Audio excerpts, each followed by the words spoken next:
Nie wiem, czy będzie słychać, ale wydarzyła się dzisiaj sytuacja bez precedensu. Zostawiłem na pustyni kamerę GoPro. No i zorientowałem się jakąś godzinę, dobrą godzinę po tym, jak już jej nie miałem.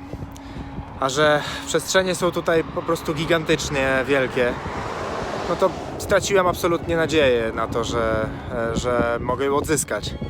No i zdarzył się cud. Cud, który dowodzi, że są jeszcze dobrzy ludzie na tym świecie. Zobaczcie sami.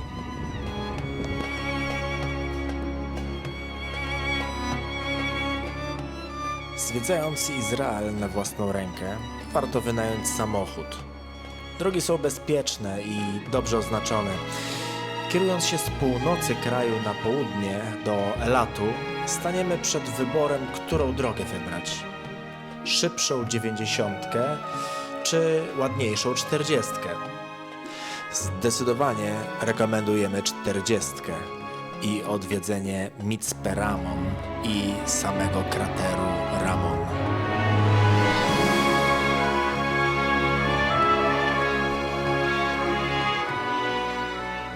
Mitzpe Ramon to miejsce założone w latach 50. dla budowniczych owej drogi. Umiejscowione jest na pustyni Negev, właściwie w samym środku niczego, za to otoczone widokami nie z tej ziemi.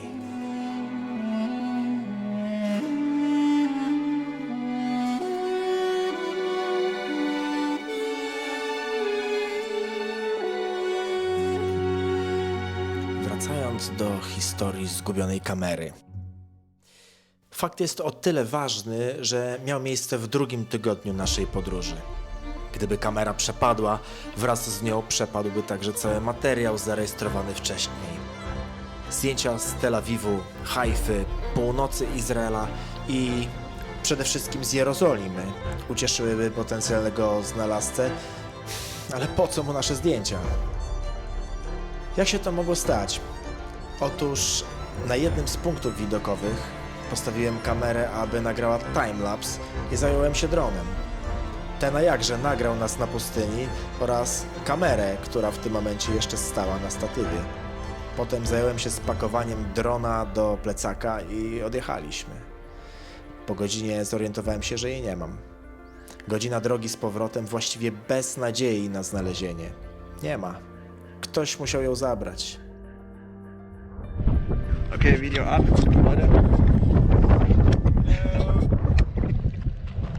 Läuft schon.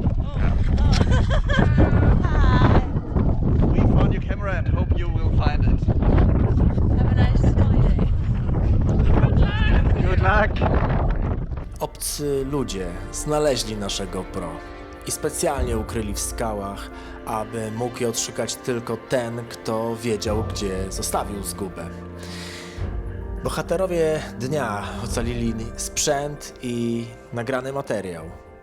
Ktoś coś mówił o backupach? Może znacie tych ludzi. Chcielibyśmy ich odszukać i podziękować.